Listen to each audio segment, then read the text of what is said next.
প্রেম করিও আমার নবীর সনে প্রেম করিলে দয়াল মাওলা যাবে মিলে গো আমার নবীর সনে প্রেম করিলে আমার দয়াল মাওলা যাবে মিলে গো আমার নবীজিকে রাখো তোমার দেনে রে আসে গণ প্রেম করিও নবীজির সনে তোমরা প্রেম করিও তোমরা প্রেম করিও নবীজির সনে রে আসে গণ প্রেম করিও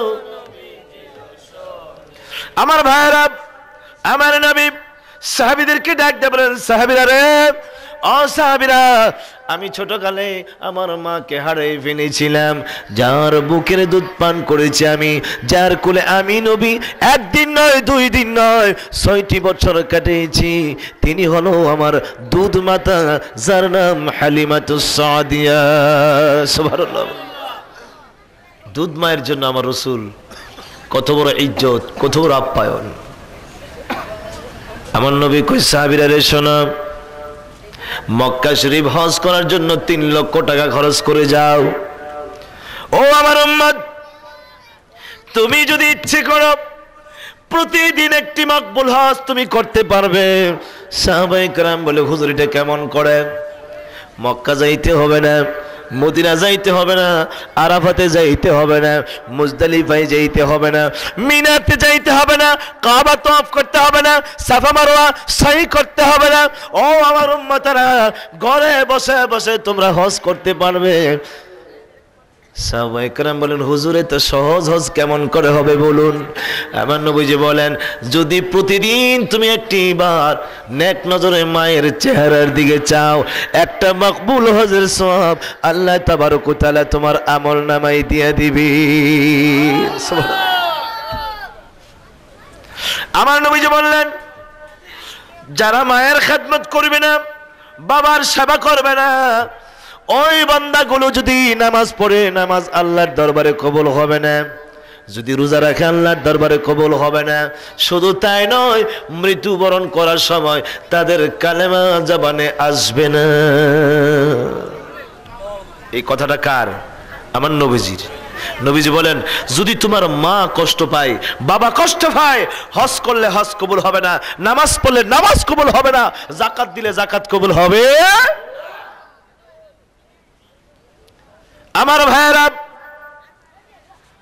সাহাবী আল-কামা বড় বড় সাহাবী ছিলেন বেশি বেশি নামাজ পড়তেন বেশি বেশি যাকাত দিতেন রোজাও বেশি বেশি রাখতেন হঠাৎ করে তিনি অসুস্থ হয়ে গেলেন মৃত্যুর শয্যার মধ্যে পড়ে গিয়েছে কিন্তু সব কথা বলতে পারে একটা বিষয় তার জবান দিয়ে আসে না সব কথা বলতে পারে কিন্তু একটা জিনিস জবান দিয়ে আসে না এটা হলো কালেমা শরীফ সুবহানাল্লাহ বলুন বিবি দৌড়ায়া আমার নবীজির দরবারে গেলেন নবীজির দরবারে যায় চোখের পানিগুলো ছেড়ে দিয়ে বলি ইয়া রাসূলুল্লাহ ও আল্লাহর নবী আমার স্বামী আল-কামা সব কথা বলতে পারে মৃত্যুর শয্যায় শায়িত কোন সময় যেন মালাকুল মউত আজরাইল তার সামনে এসে চলে যায় তাকে আজরাইল নিয়ে যায় বলা যায় না হুজুর মৃত্যুর শয্যায় মৃত্যুর বিছানায় শুয়ে আছে সব বলতে পারে কিন্তু কালেমা শরীফ পড়তে পারে না সুবহানাল্লাহ আমাদের সকলের জীবনে মৃত্যু আসবে কি আসবে না জোরে কোন আসবে কি না মৃত্যুর হাত থেকে বাঁচার মতো ক্ষমতা কারো নাই আছে আছে এই জন্য কোন এক শায়েরে বলেছেন মালাকুল মউত পিছে পিছে খাড়া পাগল মনুরা মালাকুল মউত পিছে পিছে খাড়া মালাকুল মউত পিছে পিছে খাড়া পাগল মনুরা মালাকুল মউত মালাকুল মউতের হাতে কেওড়া নিস্তার পাইলো তাতে মালাকুল মউতের হাতে কেওড়া নিস্তার পাইলো তাতে নবী ওলি গাউস কুতুব যারা পাগল মনুরা মালাকুল মউত পিছে পিছে খাড়া মালাকুল মউত পিছে পিছে খাড়া পাগল মনুরা মালাকুল মউত মৌত আমাদের সামনে আছে কি নাই? কে বলেন আছে কি নাই? যদি মৌতের সময় কালেমা নিয়ে যাইতে চান, 1 নম্বর দায়িত্ব হলো মা যদি থাকে, বাবা যদি থাকে, মা বাবার খেদমত করতে হবে। সুবহানাল্লাহ বলেন। তো মহিলা যায় কই হুজুর সব কথা বলতে পারে কিন্তু কলেমা শরীফ পড়তে। আমার নবী বুঝে কি বুঝে না কার কোন জায়গায় ডিস্টার্ব আছে। যারা মিল ফ্যাক্টরি চালায়, ইঞ্জিনিয়ার হয়, ইলেকট্রিক্যাল হয়, ইলেকট্রিশিয়ান হয়, মেকানিক্যাল হয়, এই ডিপার্টমেন্টে কার কোন জায়গায় ফল্ট করেছে একটা মিলে একজন ইঞ্জিনিয়ার গেলে দেখলেই বুঝতে পারে এই জায়গায় ডিস্টার্ব হয়েছে, ঠিক কিনা? উম্মতের কার কোন জায়গায় ডিস্টার্ব আছে আমার নবী বুঝে কি বুঝে না? জোরে কোন বুঝে কি বুঝে না? আমার নবী ওই মহিলাকে ডাক দিয়ে বলেন মা গো শোনো, আলকামার মা আছে কিনা? হুজুর আছে। অসুস্থ মানুষ, বৃদ্ধ মানুষ। আমার নবী বললেন সাহাবীরা রে, 2 জন সাহাবী যাইয়া বলো আমি রাসূল তাকে ডাকি, যদি তিনি আসতে না পারে আমি রাসূলুল্লাহ তার বাড়িতে যাব। খুব বৃদ্ধা মহিলা, হাঁটতে পারে না, 2 জন ধরলে আবার হাঁটতে পারে।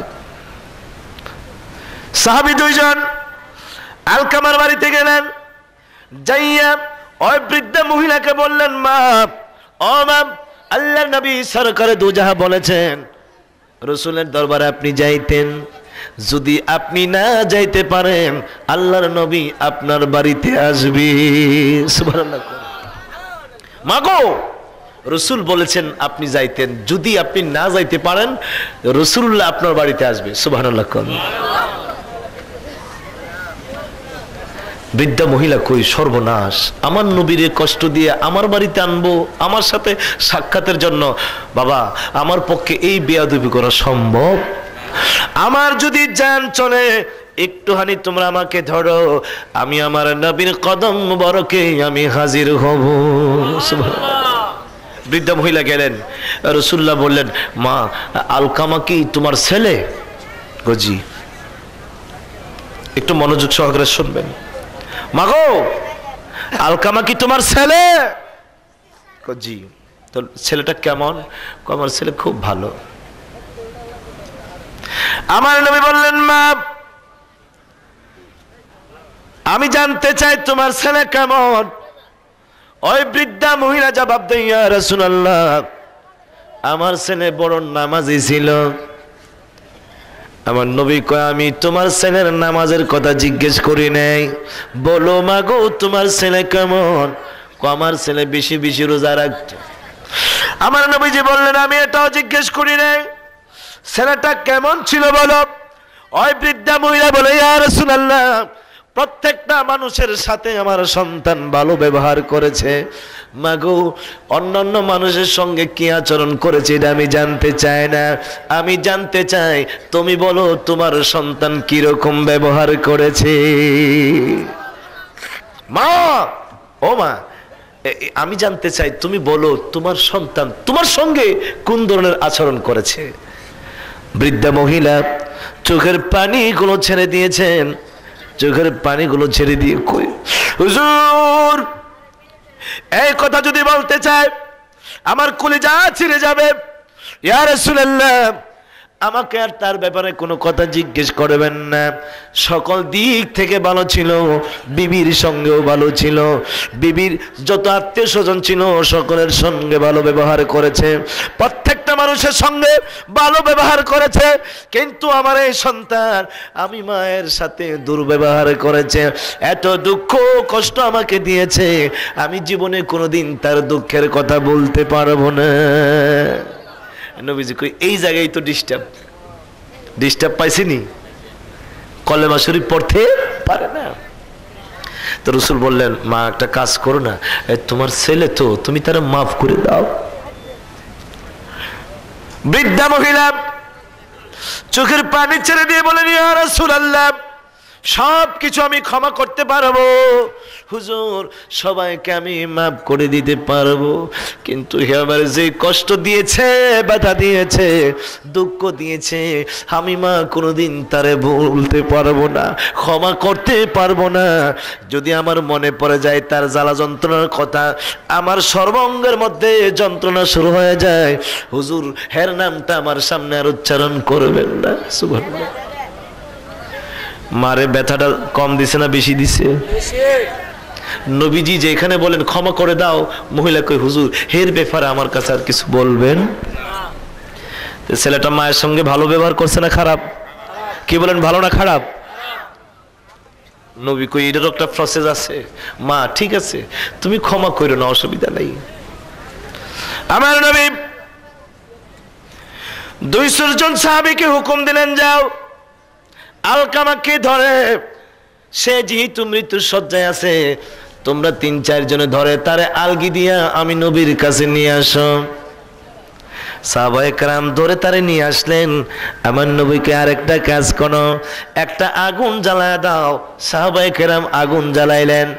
আমার নবী বললেন সাহাবীরা রে আরেকটা কাজ করো, আলকামার হাতের মধ্যে বাঁধ দাও, পায়ের মধ্যে বাঁধন দাও, শক্ত করে যেন নড়াচড়া করতে না পারে। সাহাবায়ে কেরাম হাতের মধ্যে বাঁধলেন, পায়ের মধ্যে বাঁধলেন। এবার আমার নবী কই মা গো একটু তাকায়া দেখো, যেই সন্তান তোমারে কষ্ট দিয়েছে, দুঃখ দিয়েছে, ও মা এই মুহূর্তে আমি তারে এই আগুনের মধ্যে ফালাইয়া দিব। সুবহানাল্লাহ। মা তুমি একটু তাকায়া দেখো, যে সন্তান তোমার এত দুঃখ দিয়েছে, কষ্ট দিয়েছে, এই সন্তানকে আমি আর জিন্দা রাখবো না, আমি রাসূল তোমার সামনে তারে আগুন লাগায় ফুইরে ফেলবো। সুবহানাল্লাহ। কিরে মাইগুলা তোর মাইক কি রে আবার?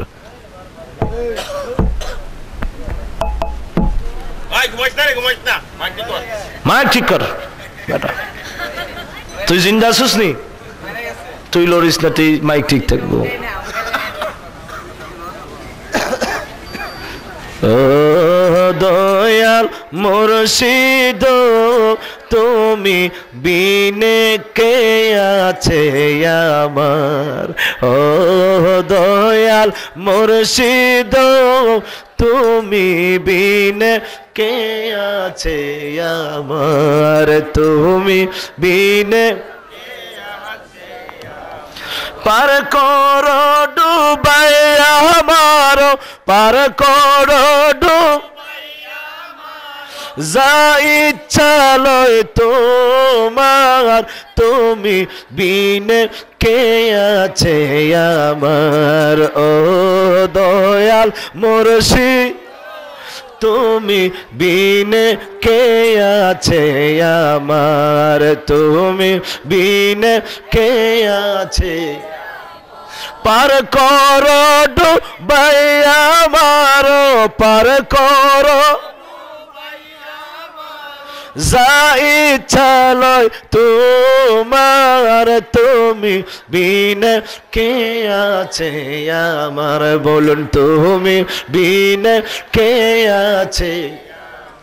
হাতে নাই মোর পারের কড়ি, আমি কি করি উপায়, নয়ন জলে বুক বাসে গো কি দিয়ে বুঝাই, হাতে নাই মোর পাহাড়ের কড়ি, কি করি উপায়, নয়ন জলে বুক বাসে গো কি দিয়ে বুঝাই, আমার আশায় আছে থাকবে পাশে, আশা আছে থাকবে, ডাকি তোমায় বারে বার, তুমি বিনে কে আছে আমার, ও দয়াল মুর্শিদ তুমি বিনে কে আছে আমার, তুমি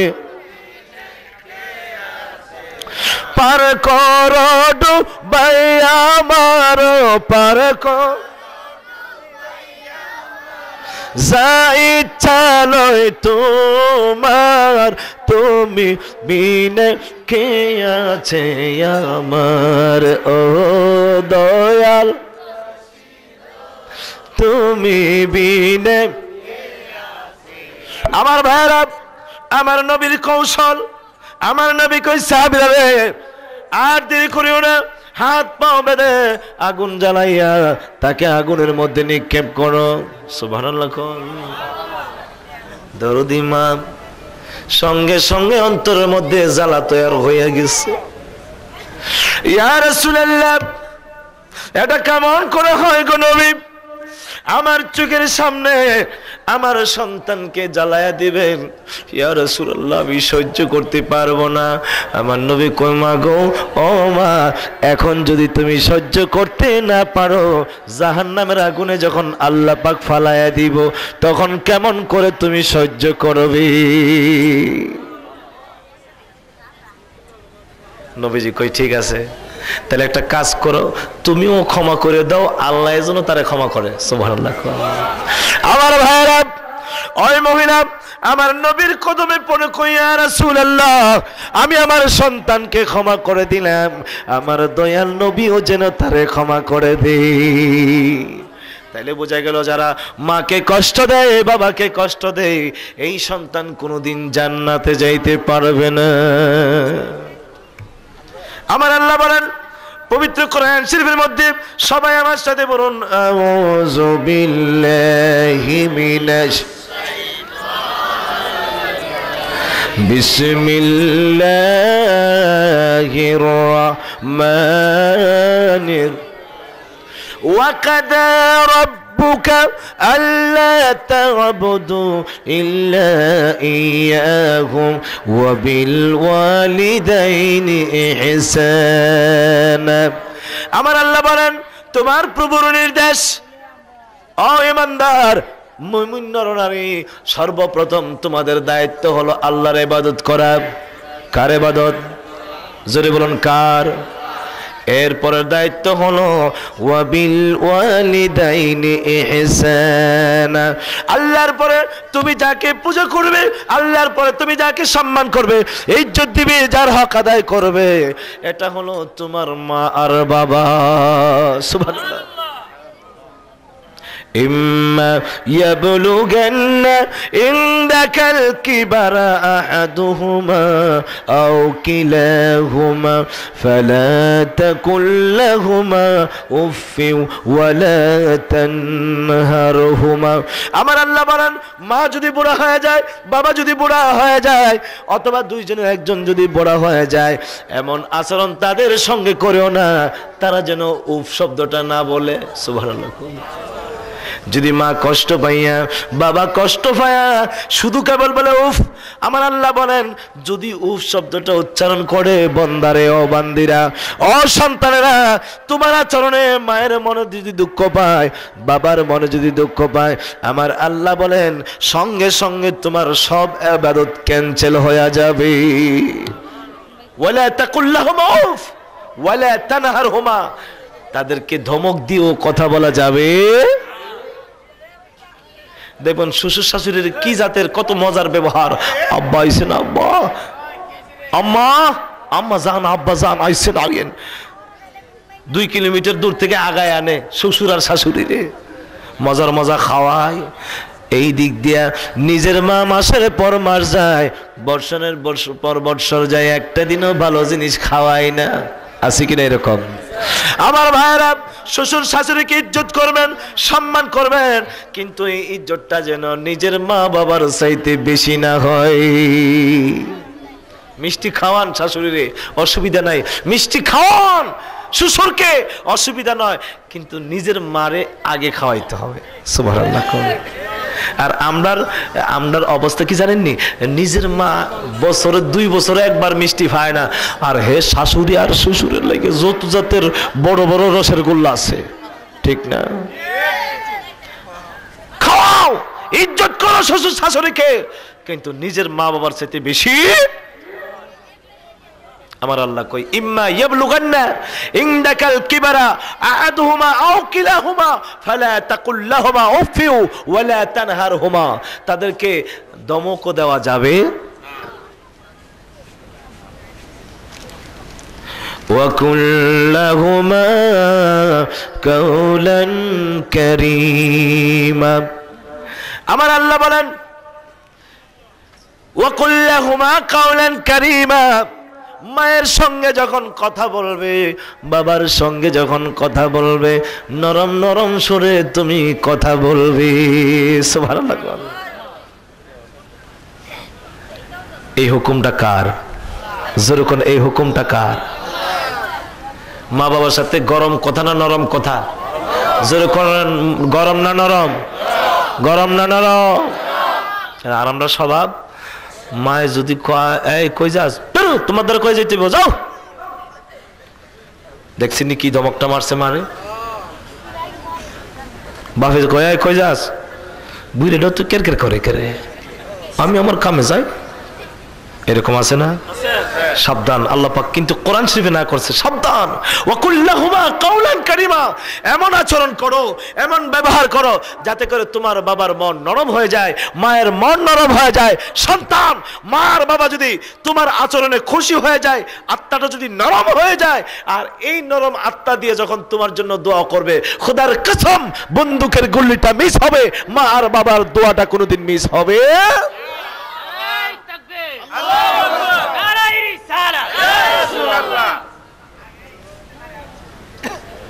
পড়ো দরুদ নবীজির উপরে পাগল মনুরে পড়ো দরুদ নবীজির উপরে পড়ো দরুদ নবীজির উপরে পাগল মনুরে পড়ো দরুদ আমার নবীর শানে দুরুদ পড়লে ভাগ্য তোমার যাবে খুলে গো আমার নবীর শানে দুরুদ পড়লে ভাগ্য তোমার যাবে খুলে গো গুনাহগুলো যাবে তোমার ঝড়ে পাগল মনুরে নবীর উপর দুরুদ পড়ো রে পড়ো দুরুদ নবী লাহুমা জানাহাজুল মিনার রাহমা ও সন্তান রহমতের দুইটা বাহু মা আর বাবার জন্য তুমি বিছাইয়া দিও সুবহানাল্লাহ রহমতের দুইটা বাহু এই ডানা দুইটি তুমি তোমার মা আর বাবার জন্য বিছিয়ে